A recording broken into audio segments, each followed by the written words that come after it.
Please, over the next 60 minutes, we'll be listening to an our guest speaker who is in the person of engineer Steve Adjei-Laryea. He's in he's in the he's a mining industry professional with 17 incident-free years of experience in exploration, surface mining, underground mining, and mineral processing. He's knowledgeable and experienced in developing and implementing occupational health, safety, and environmental management procedures and policies. He has verifiable leadership and team building skills and has managed the performance and development of teams from diverse backgrounds, experience in driving both operational, technical, and financial performance, while applying strategic and whole mind approach to decision making.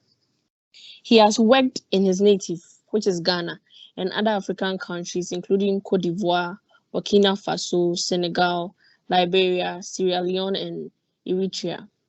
He has sought stints in Australia with Baminco and Anglo Gold Ashanti in 2010 and 2020, respectively.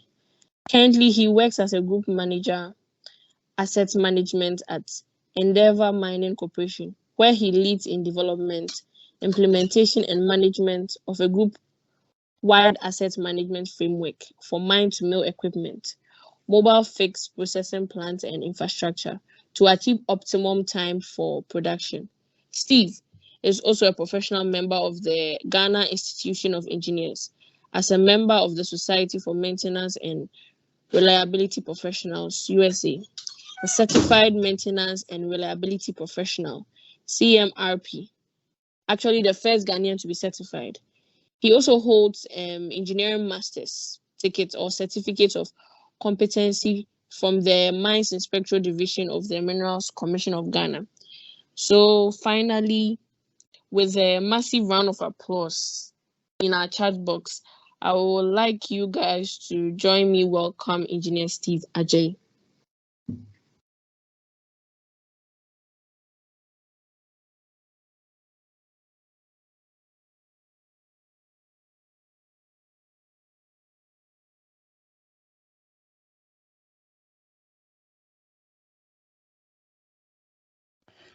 Good evening, Steve. Good evening. Welcome to today's event. We are happy to have you, and it's a privilege for us to be able to secure a meeting with you. We know that you are a very busy man, and we know that your schedule is quite tight. So welcome, and we are happy to have you once again. Thank you so much. It's a pleasure to be here, Tobi, and hi to everyone.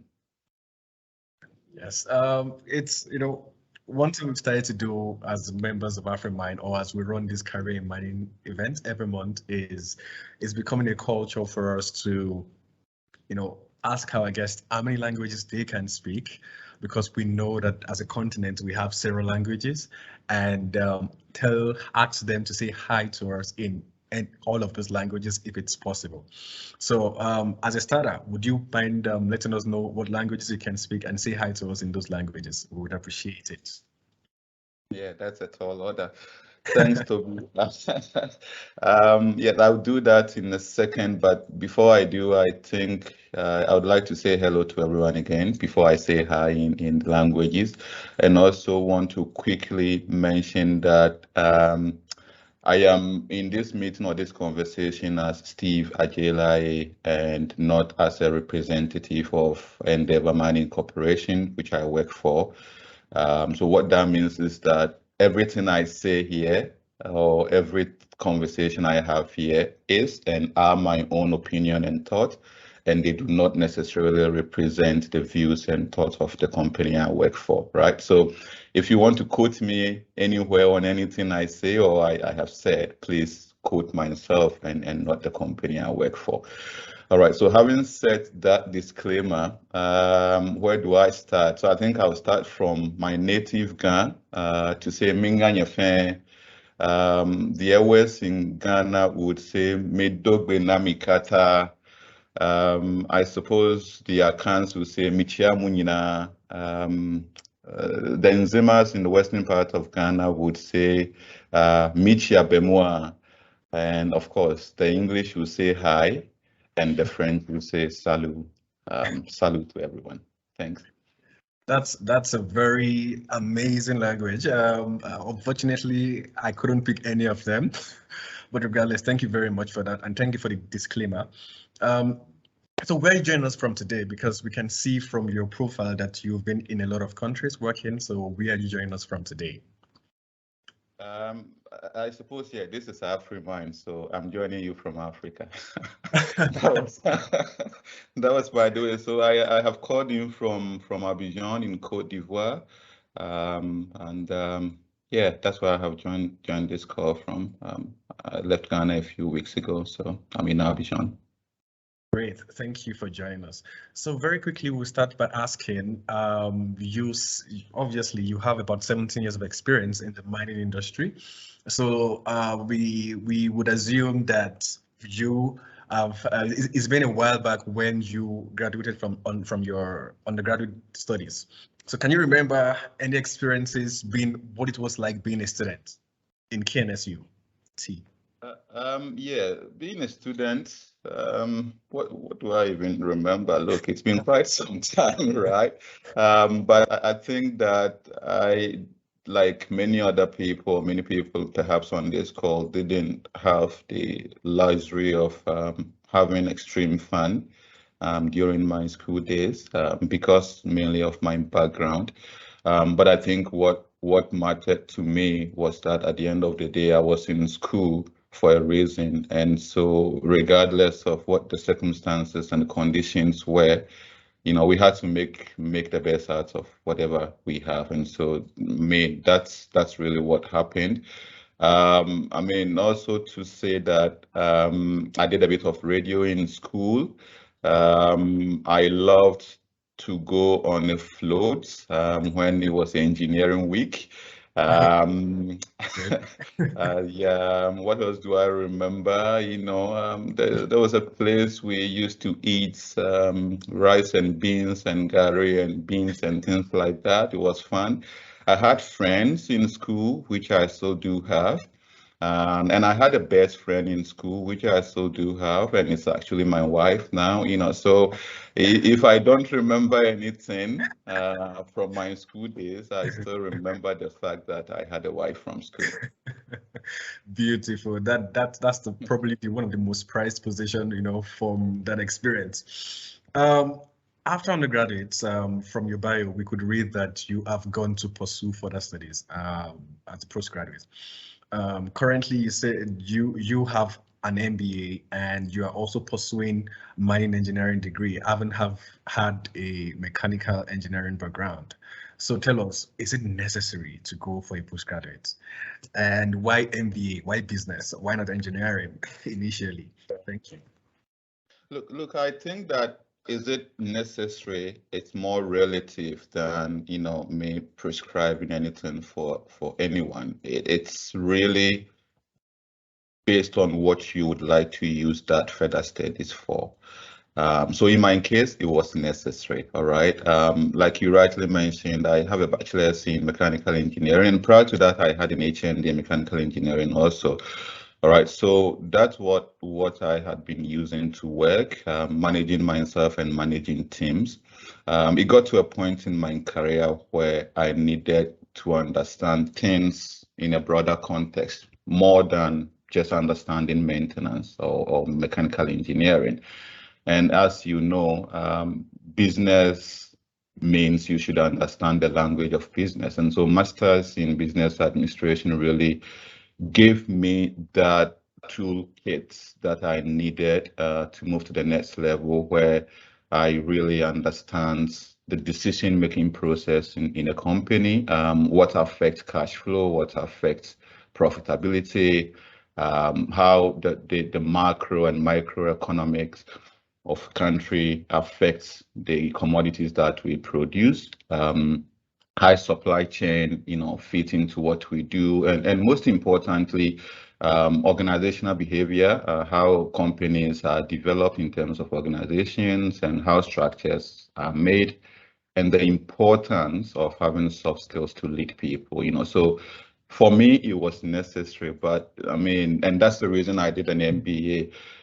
For someone who is not looking to do all of these things I have done or I am still doing, the question is it necessary? Maybe it is for them, but then is it an MBA? Perhaps not. If you're looking to work in a lab or go into research, you know, or be extremely technical, you might as well just look at MSc in that technical discipline that you have pursued at your bachelor's. So, yep, it was necessary. Why am I doing mining? Without bragging to all of you on this call, you would realize that Colorado School of Mines is perhaps the best mining school in the world, right? So again, it got to a point in my career where I understand my core domain, which is mech engineering and maintenance in the larger sense. I understand the language of business, you know, finance and accounting and things like that. But I needed to understand the entire value chain of mining, you know, starting right from prospecting through to exploration, you know, how to develop a mine, how to design a mine, how to operate a mine, and most importantly, how to close a mine and manage the closure so that the place that has been disturbed for mining activities could be used for other life-enhancing activities after the mining. And, you know, this mechanical engineering didn't teach me, all right? MBA didn't teach me that. And, you know, as we move on and make decisions that affect communities and organizations and individuals, we need to understand how all of this play out and how we can do it better. So that's the reason I am just at the tail end of studying mining engineering. Yeah. Absolutely beautiful. It is true what you said. Colorado School of Mine is one of the best in the world, if not number one in the world. Also, I'm sure a lot of people tuned in to listen to you today because they see you as a potential mentor. And so for those of you who are thinking of growing into management, Israel might be a path for you to consider. And yeah, it is beautiful to also know that you chose to come into the mining industry. Why in the mining industry? You have an HND, you add an HND in mechanical engineering, a bachelor's in mechanical. Why not aerospace? Why not manufacturing? Why mining? Look, to be very honest with you, I entered into mining at a very early stage, perhaps not so much on survival, but based on my quest to make a life for myself, all right? And then that quest was fueled by curiosity. And this curiosity came from conversations I had with my mates back when I was in second cycle. I had mates from the mining communities in Takwa and Obuasi and Bogoso and, you know, those places. And anytime we sat to have conversations, they would always say the good things that working in a mine, you know, brings or brought at the time. You know, you get free medical care, you get food, you get paid well. Well, I don't know if that is really true. You know, like, you know, those things kind of, it wasn't once, it wasn't twice, it was a constant conversation. And then I happened to visit a guy who was working in a mine at the time, and I saw a photo of himself framed nicely in his living room, you know, in his PPEs, and I was like, man, that place, I'm going to go there, you know. So look, I chased mining for 9 years, not because was it 9 or 7, I'll have to check, but not because I really knew much about mining, but because of all of what I heard from people and the fact that I realized if I followed my curiosity, there probably was something in there for me that I would be able to obtain, you know. So that's what drove me into mining. But having been in and having done this for quite some time, I think I have now come to the realization that beyond the survival, mining actually creates value for people. And so for me, my joy and my passion in mining now has shifted from the very early days of getting into the industry to make a life, to working in an industry that is creating value for communities and for the development of the entire world. Because look at it, every country is talking about development. We want to see roads, we want to see hospital infrastructure, we want to see power generation plants, we want to see everything physical, that electronics and all of that. And for all of this, we need the steels, we need the ions, we need the sand, we need the cement to have all of this going. And so mining really creates value, and that is what gives me joy at this point in time in my career. I think that is beautiful. That is beautifully said. So initially it was all about sustenance, but now it's gone beyond sustenance. It's gone to sustainability of economies, not just individuals, but economies and communities. So I think that is very, very, very beautiful. And I think, look, for the young people, and that is not to mean I am old, but for the young people on this call, I think it's something you need to really take seriously, that at the very beginning of your life and your career, you would not always know what the bigger picture is of what is it that you intend to do. You would not always find your way, okay? But I think you need to allow yourself the flexibility to explore many things because you're so young and you have time. And so be curious and be able to explore many things, have that flexibility. And I think somewhere as you keep going, you would begin to find what your real calling is and what you find joy in doing. You don't start off always knowing what you want to do from the beginning. It doesn't really happen to many people. Yes, thank you for that, Monisha. I'm sure people are taking notes already. So currently you have been working, and most recently you are the group manager of asset management at Endeavour Mining Corporation. So some of us are curious, what does that mean? What do you do in that job, and what is every day like for you as a group manager of asset management? Okay, so as you know, mining is very physical, and it involves, and that's how come people would say mining is capital intensive. What that means is that first of all, you need to buy all the equipment you're going to use to mine, whether underground or surface. You need your trucks, you need your shovels or diggers. You need your dozers, you need your ancillary equipment, and all of that in the pit, all right? And then you need your processing facility, from crushing circuit, milling, flotation, depending on whether the ore is refractory or not, leaching, and then your gold room and things like that. And then you need your power facilities for places where you do not have great connection, okay? So all of this physical asset, which makes a mine, what it means to manage an asset. And so the thing I have a headache around mainly is, how do we, and if I say we, not just me, but how do all of us in asset management within Endeavour ensure that, the trucks, the crusher, the mill, flotation circuit, CIL, gold room, how do we ensure all of this, including the infrastructure like powerhouse and all, are working at the very optimum to sustain the production numbers that we have budgeted for ourselves? And the most important part is not just having this unit work, but how do we ensure they are working in a sustainable manner? Okay, so then we go a step further to look at what power options are we using, what sort of fuels are we using, how are we being efficient with energy in a way that reduces our carbon footprint? How are we making sure that we don't have a pipe burst or a tank rupture to spill something into the environment? And so it's more of everything from the life cycle of an asset to how we design it, purchase it, install it, maintain it, which usually people think it's all about.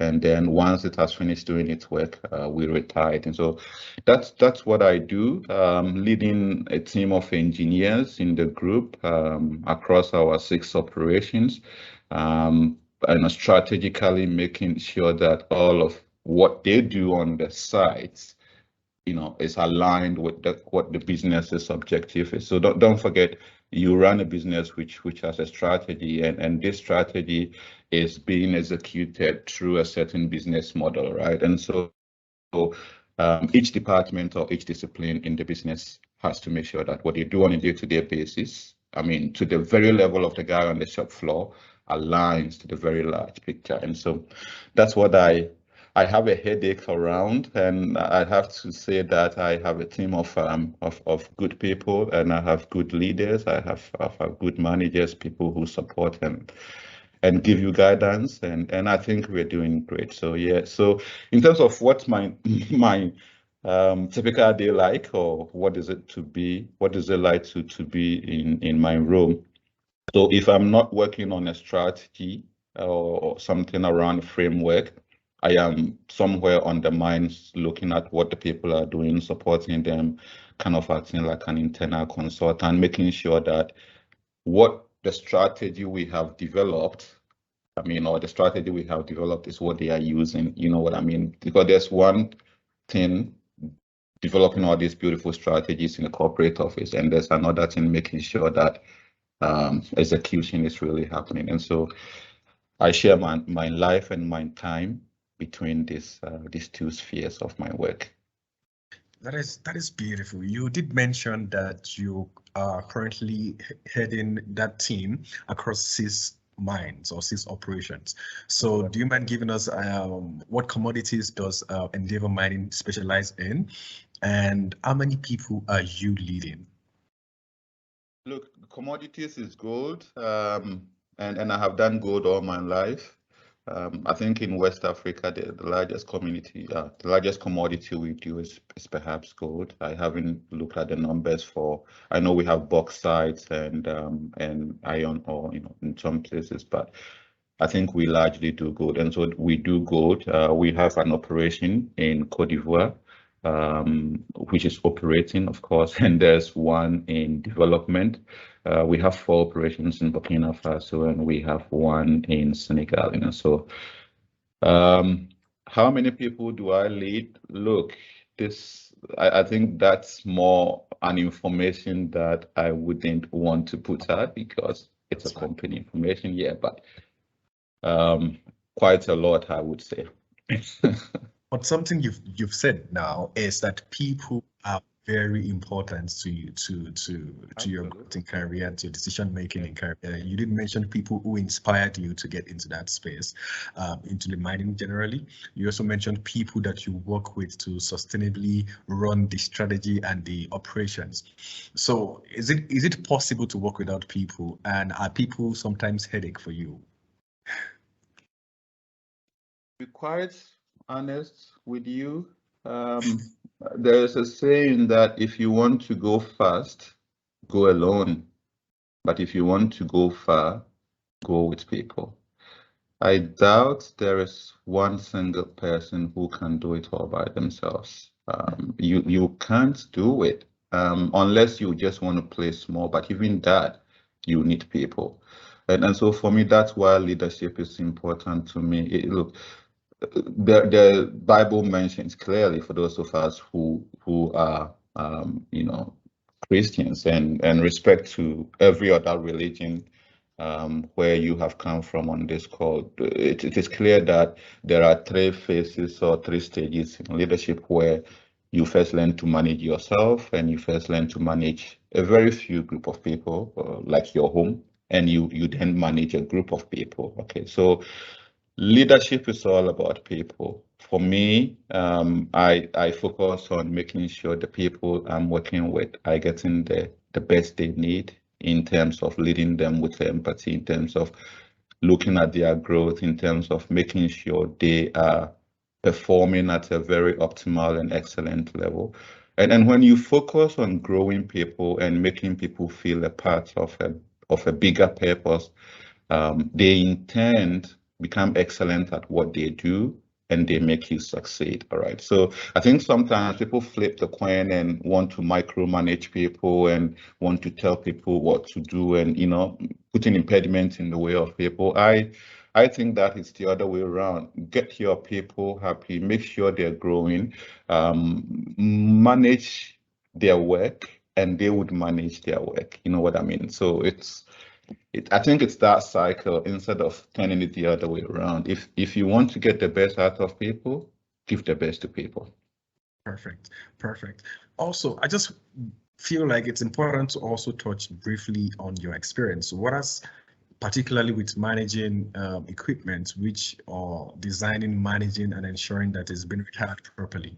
Can you share one particular experience that you felt is very amazing, and possibly you can also share one that was not as amazing as you thought, and probably we can learn from that experience with regards to working in that area of mining.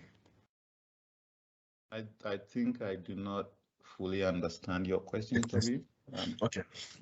So I'm sure in people's career, there's usually one moment, while working, that you realize that, yes, I'm doing the right thing, or this is an experience that I would love to keep forever. And there are some experiences that you would have while working on that particular job that is not as nice as you would have thought it to be. So would you mind sharing with us one of those amazing experiences, and probably one of that is not as nice as you thought? Okay, so you mean with people, right? It could be with people, it could be with the equipment that you are also managing. I think by and large, mining is a challenging environment. So every day you meet a new challenge. And I always say, and perhaps that's the reason I don't stop trying to find new knowledge, because I think my biggest challenge is ahead of me, and the biggest lesson hasn't come yet, and so you have to try and prepare all the time. But having said that, I think we've had issues in the past that have been a lesson in our toolkit, that we use. I have worked in a place before where I've seen leadership at its very lowest level, where people were being extremely micromanaged because of the managers or the leadership style, of being insecure and thinking that if they didn't get involved, things would not get done properly. So it could go as low as making sure what the person had written in a report, it was supposed. I mean, it could get extremely mundane. And I've worked in a situation where you have leaders who give you the room to operate, make sure that they give you the guidance. Most importantly, just tell you what they want and allow you the flexibility to work on it using your own brains. And when you get stuck, you go to them and they help you. For me, these are the two lessons I have picked: how not to lead people, all right, and how to lead people. So without getting extremely technical, I guess. Okay, so I'm sure somebody like myself would like to know, how did you progress up to a level of group lead, group manager for asset management? I'm sure you started not as a group manager, you started somewhere. So what has that progression been like for you? And please tell us how you moved from one level to the next level to the next level. How has it been like? It's been the grace of God. Look, I think I'll have to say that everything I am and everything I would be, I owe it to the grace of God, all right? But having said that, I believe also that the grace is there for everyone. And I'm not sure God created somebody to do well and another person not to do well. And so the grace is there, and perhaps it depends on how you use it or how you see it in your own life, but definitely. Now, I think that the simplest way to put this is that you have to know what you want, and you have to be intentional about chasing what you want. That's simple, but very pregnant, all right? Like I said, I didn't start off, with this passion about sustainable mining and the value that mining creates for the larger society. I started off wanting to get into mining for a life, and then I found out, ooh, this is really cool. It helps in development. So, but aside that, I have always been a person who seek growth. And so right from the very, very early stages in my career, I mean, I remember when I started in Golden Star 17 or so years ago. I started as a national service person. And whilst I was still doing national service, I was given a project to fix a tool store and with a lot of spare parts and all of that. It took me like 3 months to fix it. And as I fixed it, I saw that there was the need to create a role. And so as I was still fixing this job, I was writing a job description. I was a national service person. And so I wrote a job description, I wrote the purpose for a role, and I dropped it in the inbox of the supervisor. National service was over and I was employed. And guess what my job description was? The same job description that I wrote as a national service person. All right. I was moved to the planning office, and my official, role was an assistant maintenance planner. And I mean, quite frankly, that was a clerical job as an assistant maintenance planner. All right. So that was my first official appointment. But I was eager to know what a maintenance planner do. I wasn't just comfortable in my maintenance planning, assistant maintenance planning job. And so I wanted to know far and beyond what the guys there were doing. So you know what I did? I went on the internet and I looked for books and I wrote a requisition. I remember so well at the time we had to do manual requisition. So I wrote a requisition to the maintenance manager at the time. And I remember when I was going to him, I heard stories like, no, Graham won't sign this. Don't take it to him. He won't sign. But I took it to Graham and he signed it. And the procurement people bought the books for us. And I read the books. All right. And less than 2 years after getting those books, I attended an interview for a maintenance planner job and I got it. And here we are. It's been like that since then. Like, I mean, if you see me in job A, I am focusing on making sure I am doing an excellent job in job A. But when I close, I am making sure I am making myself ready for the job ahead of the job I am currently doing. You don't, sit and wait for someone. And for me, that has been my drive all the time. There are always two people at work, the guy who is doing a job and the guy who is building a career. The guy doing a job, he has a job, he goes to work. At best, he does what his job description tells him to do, and he goes home.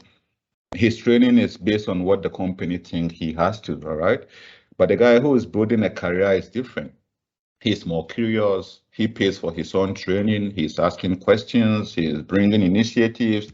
He will bring 1,000 initiatives and you can shoot all of them down. But the next year he's coming with another 1,000. He doesn't stop. These are the people who grow. It is unlikely that someone would rise by chance.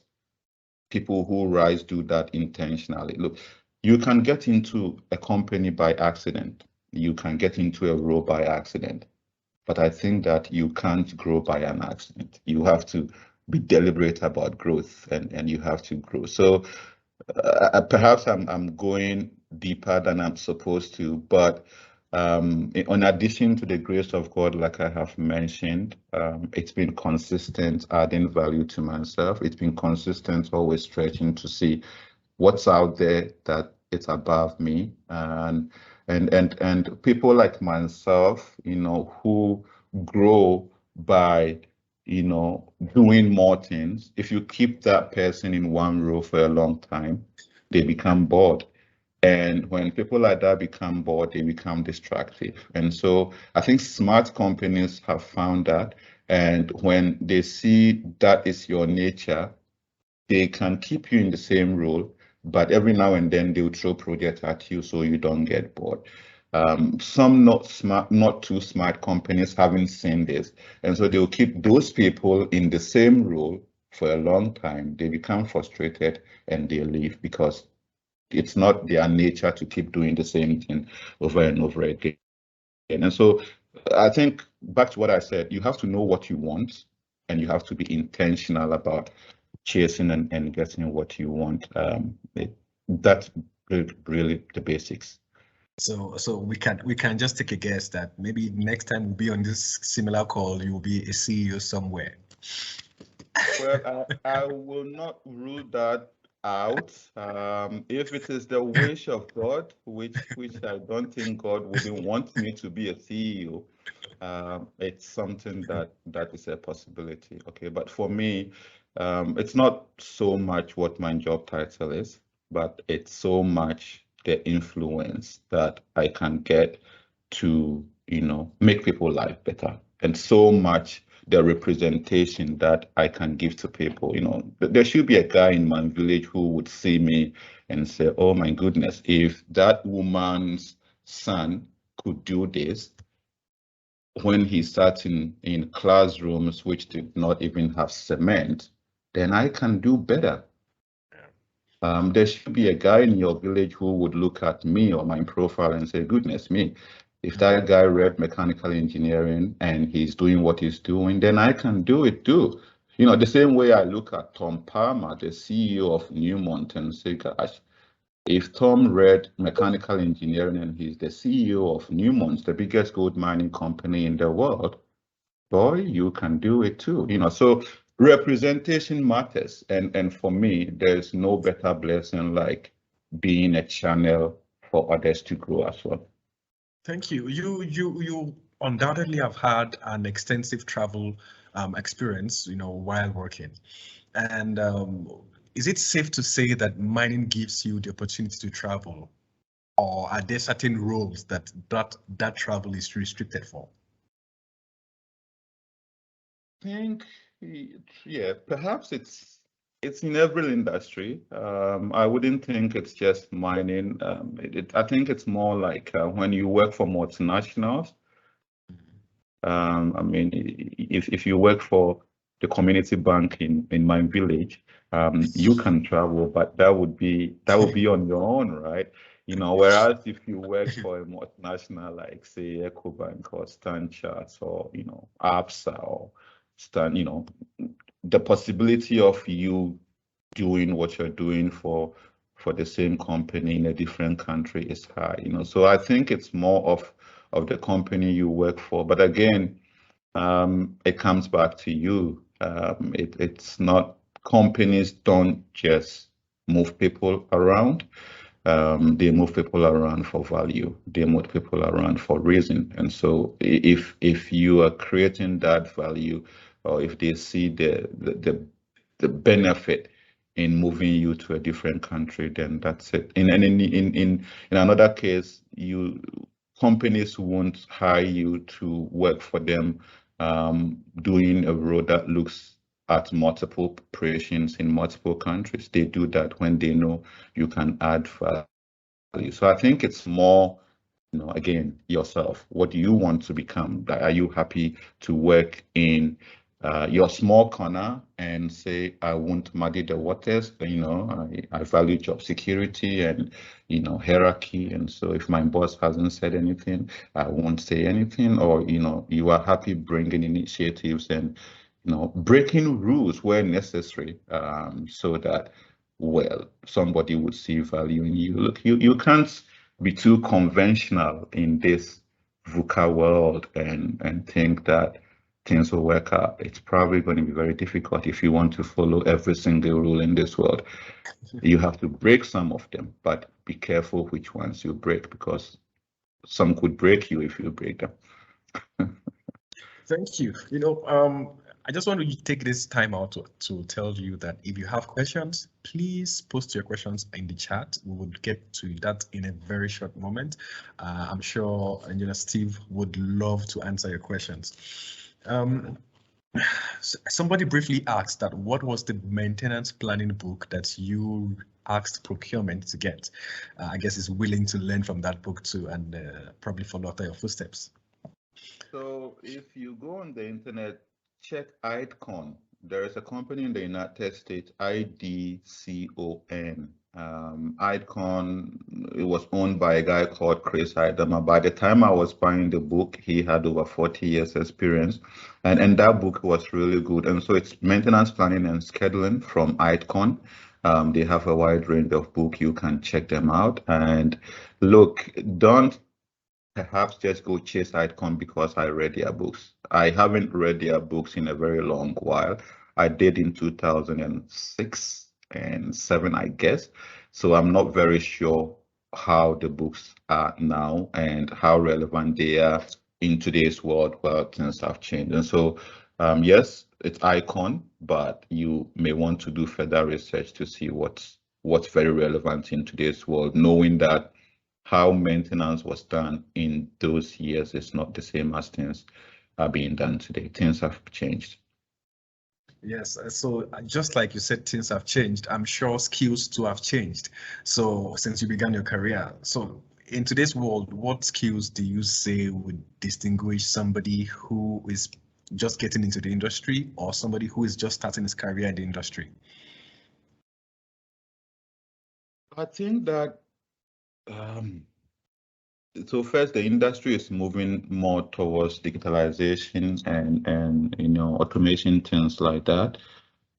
So that's, I think it's more on the technical side. If you know about robotics, if you know a bit about renewable energy, if you know about decarbonization, for example, if you know of IoT, this would be a plus for you, I guess. But again, like I said, these are technical skills that are coming up, and for me, they do not replace the time-tested skills of discipline, hard work, being persistent or consistent in what you do, and knowing what you want and chasing them. You can be the best programmer in the world. You can be the guy who would sleep and wake up one morning and tell us how to reduce our CO2 emission by 1,000%.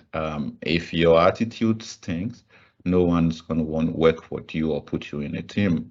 If you don't know how to get the best out of people, you are at best going to remain a programmer for a long time, because no one would trust to keep people, under you to manage. So I think, yeah, the technical skills, these are, what the emerging skills are. Things we used to do manually in the past, we now have them all automated. I remember we have situations where we are using Internet of Things to predict how we do maintenance, as opposed to how we were doing it manually in the past. We're using drones, to do condition monitoring these days. So we are taking people out of harm's way. We have a full, autonomous trucks working in many parts of the industry, doing haulage without a single person on any of the trucks. We have automation underground taking people out of harm's way. So these are the technical skills, extremely good if you have any of them. But the age-old, time-tested discipline, hard work, knowing what you want, bringing initiative. These technical skills would not override those ones. You need to have them both hand in hand. Absolutely amazing. That's a different perspective. People just advocate for go get programming skills, but this is just different. Time-tested skills always win. So, in your bio, we read about how you are a member of several societies, both local and international, and there are some that you even pioneered, in your home countries. So tell us, are these important, and what are the benefits of joining these organizations? Are they important? Yes, extremely they are. Okay. But look, I think that every professional society, organization, or association, depending on how you call it, first of all, validates your technical skills. Okay, so for some of them, you would need to write an exam before you become a member. Others don't. But either ways, they validate what you know. And the other benefit also is they give confidence to anyone dealing with you, because if you're a member of CMRP or Alzheimer or or SME or whatever, it gives credence that you're a legitimate person. Joining a professional organization also forces you to learn, because for many of them, before you renew your membership after expiration, you need to show proof that you have had some form of continuous professional development before you can renew. And so you don't just renew them, you have to show proof. So if you're the guy who doesn't like learning much, these ones force you to learn. And I think for me, the most important part is the ethical part, all right? And so every organization has, code of ethics, of how they expect their members to operate, give you framework of what you need to operate within. And so for anyone dealing with you, if they know that you are a member of SME, for example, or the Australian Institute of Mining, and whatever, then they know that if they give you something to do, a project or anything like that, and you staff it up, you can be punished by the organization. So it's that those benefits really that make or made me join this organization. First off, to validate what you know, make sure that you're not you are playing within what is current best practice. Secondly, to make sure that you have a means to appear legitimate to people who don't know much about what you do, and also most importantly, you have a code of ethics, to operate ethically and make sure. Because look, you know of JOC, which is a technical reporting framework for Australia. You know of the N14311 for Canada. Before you become a qualified person or a competent person to sign on any technical report, you must belong to a professional association for at least 5 years or more. And the reason that is that they know anyone who is a member of SME or the Australian Institute of Mining and has been validated, and this person is studying all the time, and most importantly, would not forge on the numbers that are in the technical report. So yes, they are important. Thank you. But I think, look, I have to sound this, that most people think that if you get those professional qualifications, they kind of show your competence, and it's easy for you to get a job and things like that. And so mostly I see people would, again, leave trying to build skills in the background, and they'll be chasing qualifications, academic or professional. I think that, yes, it's important, but it's unlikely that a company would hire you just because you have professional qualifications. If you can't show competence, it's probably going to be difficult. So don't just chase the qualification, but do it in a balanced way. Yeah. Beautiful. There's a question here from Abdul-Jalil, and he's asking,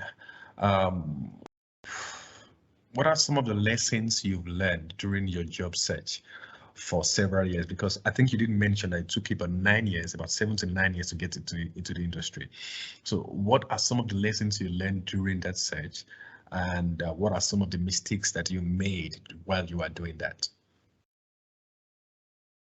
Lessons, look, I think the first and only lesson is that you don't wait for a job to come to you. You go out there to chase a job, and chase it like that's your life. Your whole life depends on it. I know that for every job that I change, I probably would have sent a 50 or 100 CVs, and perhaps would have had 10 or more interviews before I get one. So don't just think, that guy is lucky and when he needs to change a job and no. Every person chases it. And so please chase the job. And in doing so, I think we are lucky these days that we have technology, especially LinkedIn. And so you have access to people, you see jobs and things like that. But I believe in physical movement, especially when you're starting out. Now I don't do it because I have, by the grace of God, the experience to put in a CV and send that out without sending myself physically being present. If you don't have it, I think you need to be physically present, because if all you have in your CV is national service and you send that to Nestle, no one is going to have a look at it.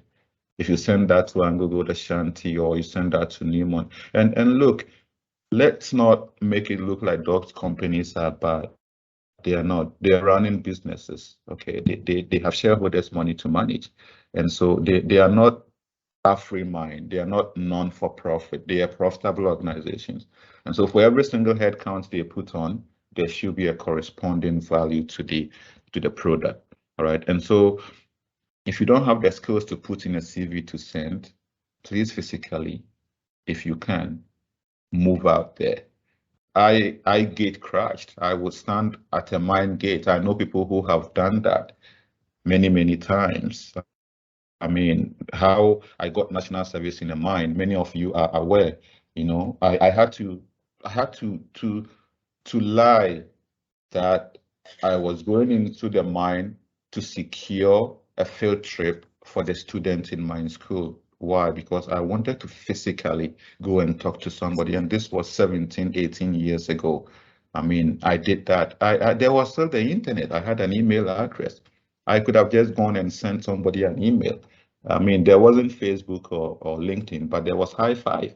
You know, I could have gone search for somebody and send, but I thought, look, let me go physically, and I did that, and that paid dividend.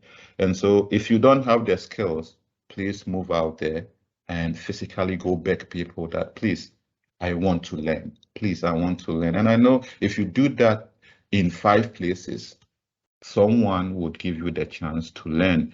But I think, unfortunately, we are using technology sometimes not too smart, because we know we have access to people on LinkedIn and through social media. You know, we send, please, can I get a job? Please, you have a job in your place.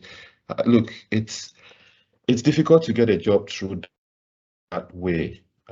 If you know the person has advertised for a job, especially on LinkedIn, if you know I have advertised for a job and you know you have what it takes to do the job, apply. Or you must just come in my inbox and say, look, I have seen you've advertised this job and I have A, B, and C skills. How do I apply? Or things like that. And I can give you the guidance. Okay, so that is when you know I have advertised for a role.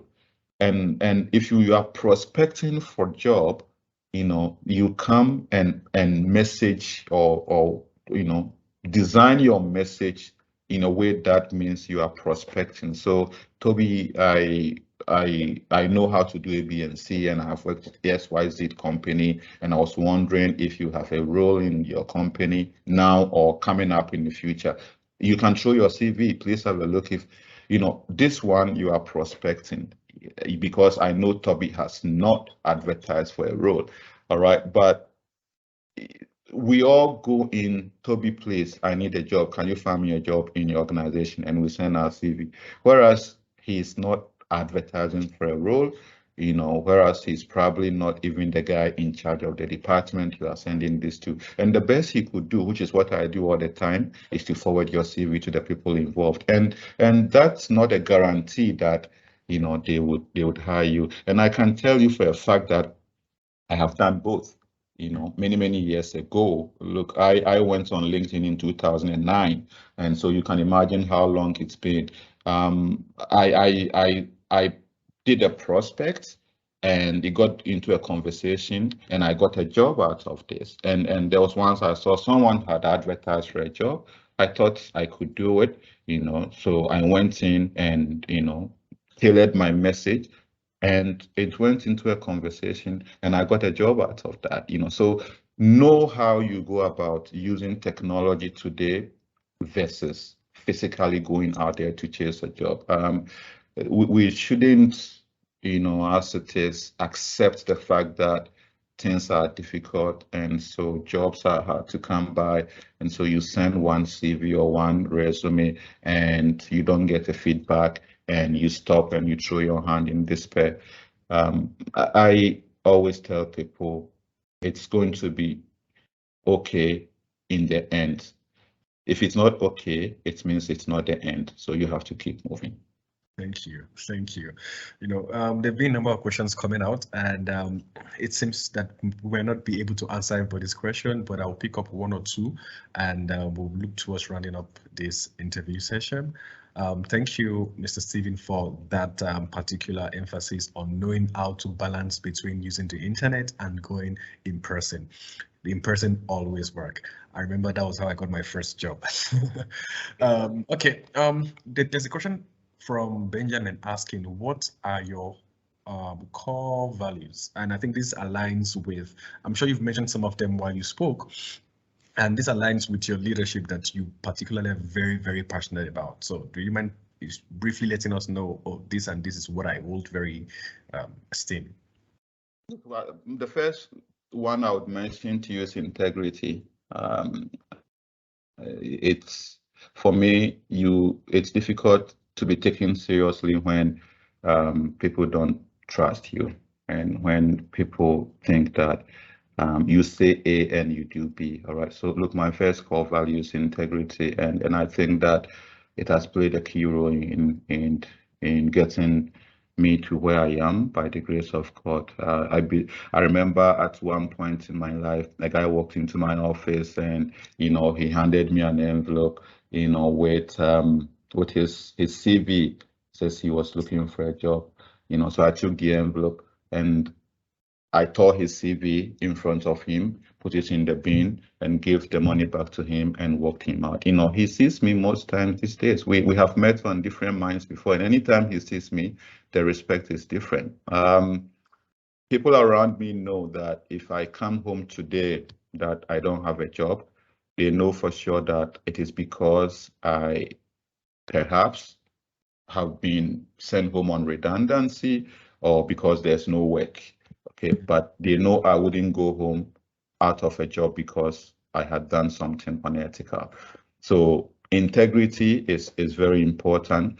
Discipline, look, I say this all the time. If you want to do things when people are watching, then you might as well just stop, because doing what benefits you, what adds value when no one is asking you to, when no one is watching, that is what makes all the difference. Remember, I have told you that I do my day job to the best of my ability, and when the day is over and everyone is asleep, that is when I'm preparing myself for the next job. So it comes with certain level of discipline. You can't have that consistency. If there is a middle name, okay, that's me. I don't start and stop. And that's the reason people very, very close around me say I do things in my own time, and it is true. If I can't do it, I won't start it. But when I start it, I don't stop until I have finished. And so, these are my values: integrity, discipline, and consistency. The rest, like hard work and things like that, I think they are given. But I think these are the three things that keep me going. Okay, so we have one from Mawulisi. Forgive me if I pronounce it wrong. So he says he has interest in automation and a bit of AI, but his current job at the National Service is quite more holistic. He said, I'm rather confused about how to navigate it because I have this interest and I'm made to do all of this. So how do I go about managing, knowing that I have this interest and this other one is what I was given? Look, if you listen to me, or if you were here from the beginning, you realize what my first job was. I was an assistant maintenance planner. All right. I wasn't an asset management engineer. Okay. So it's always like that. Allow yourself, know what you want. Now, how do you navigate it? you have to start finding in your current organization, okay, if they do what you are interested in. Maybe you are doing national service in a company that is more technical, but you are not being allowed to use your skills to develop, AI and robotics and things like that. You need to find a way around it. There are people outside of your organization who are doing what you want to do. Forge relationship with them, sit with them after work, visit them. I can't tell you the number of times I have visited people in cities and towns outside of mine just because I wanted to run something by them, or I wanted to, learn one skill or another. So if you can't find it in your current organization, try and learn it from somewhere. But most importantly, try and find an entry-level role, perhaps in an organization that would allow you to, exhibit your talent and grow in that field as well. There's no ABC way or how-to way of going about it. I think you need to be a bit more innovative about it, and know that if your current company is not helping you, then you perhaps have to look at the door.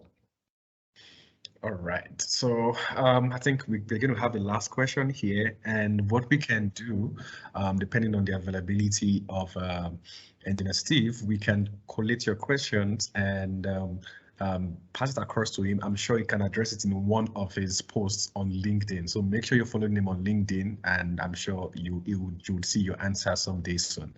So the last one is coming from Emmanuel Toxin. And he asked, if you find yourself in an organization where all you do is talk plenty but apply little force to ensuring it's done, how do you manage that? Yeah, I don't understand where little force means, but look, first off, I think we all need to understand that each organization is different, and each organization has an operating model that support their strategies. Sorry to cut you, but I think he made reference to one operation in Obuasi, and he said, I see this challenge in line where the mine outlines a lot of plans about actions, but unfortunately never materializes. Yeah, so that's what I was trying to say, that each organization is different. I have worked in organizations where it was more hierarchical. One decision would take forever, and I have worked in an organization where it's more performance action. We don't have time, we don't waste time on things, and so if this is what we want to do, how do the numbers look? How does it affect the bottom line? Let's do it. You know what I mean? And then there's another organization where it's more talk, it's more let it go to regional, it's more let it go to corporate, it's more have you sent this to him, it's more has he signed on it. Every organization is different. And if you unfortunately work at the very low level, you become frustrated. When you are a performer or a high performer and you find yourself in an organization that is more slow. Okay, so look, I think it's more of the decision of a company, but like I said, it's more you also. Are you building a career or you are in a job? If you are in a job, look, you found a safe haven, and so continue to be in that role and do what you are asked and receive your salary, and you'll be happy. But if you are building a career, then yes, brighten the corner where you are. Use the time available to you to add value to yourself. And if no one wants to apply force, as you say, then look at another organization that applies the force you require, because they will need you. Thank you, Engineer Steve. It's been a pleasure of ours to have you join us. I'm sure everybody who has tuned in has picked up so many points that they would go back to their operations, go back to their schools, go back to their organizations and start applying.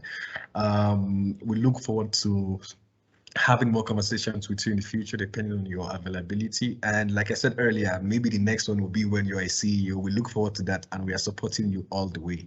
Please have a lovely evening and have a good one. Thank you once again. Thanks a lot, Toby, and thanks everyone for coming. I think that everyone has what it takes. Everyone has the capability, and so just go and chase your dreams. And next time, we can also listen to you. We are all capable. Thanks, everyone. Thank you, sir. All right, Alida, over to you.